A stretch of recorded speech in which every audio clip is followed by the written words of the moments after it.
एक छोटा सा बोर्ड रेहड़ी की छत से लटक रहा था। उस पर मोटे मार्कर से लिखा हुआ था कि घर में कोई नहीं है, मेरी बूढ़ी माँ फालिज जिंदा है। मुझे थोड़ी थोड़ी देर बाद उन्हें खाना और इतनी ही मर्तबा हाजत करानी पड़ती है। अगर आपको जल्दी है तो अपनी मर्जी से फ्रूट तोल लें और पैसे कोने पर रेगजीन के गत्ते के नीचे रख दीजिए। साथ ही रेट भी लिखे हुए हैं, और अगर आपके पास पैसे ना हो तो मेरी तरफ से ले लेना इजाजत है। वल्लाह खैरुर राज़िकीन। इधर उधर देखा, पास पड़े तराजू में 2 किलो सेब तोले, दर्जन केले लिए, शापर में डाले, प्राइस लिस्ट से कीमत देखी, पैसे निकालकर रेहड़ी के फट्टे के गत्ते वाले कोने को उठाया। वहाँ 100, 50 और 10-10 के नोट पड़े हुए थे। मैंने पैसे उसी में रखकर उसे ढक दिया। इधर उधर देखा कि शायद कोई मेरी तरफ मुतवज्जा हो, और शापर उठाकर वापस फ्लेट पर आ गया। इफ्तार के बाद मैं और भाई उधर गए। देखा कि एक बारिश आदमी,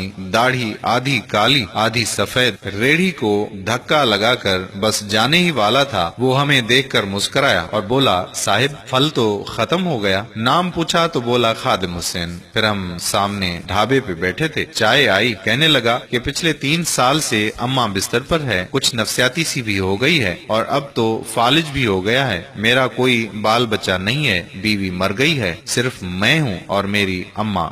अम्मा की देखभाल करने वाला कोई नहीं, इसलिए मुझे हर वक्त अम्मा का ख्याल रखना पड़ता है। एक दिन मैंने अम्मा के पाँव दबाते हुए बड़ी नरमी से कहा कि अम्मा, तेरी तीमारदारी को तो बड़ा जी करता है, पर जेब में कुछ नहीं और तू मुझे कमरे से हिलने देती नहीं। कहती है तू जाता है तो जी घबराता है। तू ही बता मैं क्या करूं? अब क्या गैब से खाना उतरेगा? ना मैं बनी इसराइल का जना हूँ, ना तू मूसा की माँ है, क्या करूं? ये सुनकर अम्मा ने हांफते कांपते उठने की कोशिश की। मैंने तकिया ऊंचा करके उसको बिठाया, टेक लगवाई। उन्होंने झुर्रियों वाला चेहरा उठाकर अपने कमजोर हाथों का प्याला बनाया और न जाने रब्बुल आलमीन से क्या बात की। फिर बोली, तू रेहड़ी वहीं छोड़कर आया कर, तेरा रिस्क तुझे इसी कमरे में बैठकर मिलेगा। मैंने कहा, अम्मा क्या बात करती है? वहाँ छोड़ आऊंगा तो कोई चोर सब कुछ ले जाएगा। आजकल कौन लिहाज करता है? बिना मालिक के कौन खरीदार आएगा?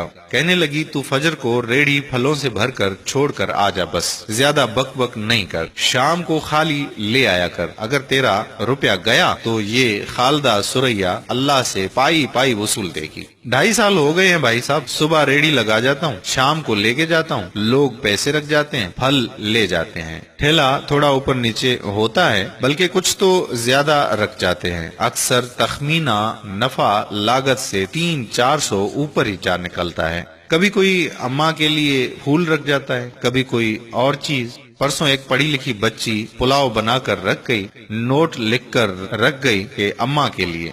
एक डॉक्टर का गुजर हुआ, वो अपना कार्ड छोड़ गया। पुश्त पे लिखा था कि अंकल अम्मा की तबीयत ना संभले तो मुझे फोन करना, मैं घर से पिक कर लूंगा। किसी हाजी साहब का गुजर हुआ तो अजवा खजूर का पैकेट छोड़ गया। कोई जोड़ा शॉपिंग करके गुजरा तो फ्रूट लेते हुए अम्मा के लिए सूट रख गया। रोजाना ऐसा कुछ ना कुछ मेरे रिज्क के साथ मौजूद होता है। ना अम्मा हिलने देती है, ना अल्लाह रुकने देता है। अम्मा तो कहती है कि तेरा फल बेचने के लिए अल्लाह खुद नीचे उतर आता है और बेच बाच जाता है। भाई वो सोना रब एक तो रज़ाक है और ऊपर से रिटेलर भी है। अल्लाह अल्लाह। आखिर में मुझे अपने बच्चों से कहना है कि अगर आप फारिग हों और अपने वालिदैन को काम करते देखें तो फौरन उठकर उनकी मदद करें और उन्हें कहें कि अम्मी जान, अब्बा जान, लाइए मैं आपकी मदद करता हूँ। फिर देखें दुनिया और आखिरत की कामयाबियां कैसे तुम्हारे कदम चूमती हैं, इंशाअल्लाह।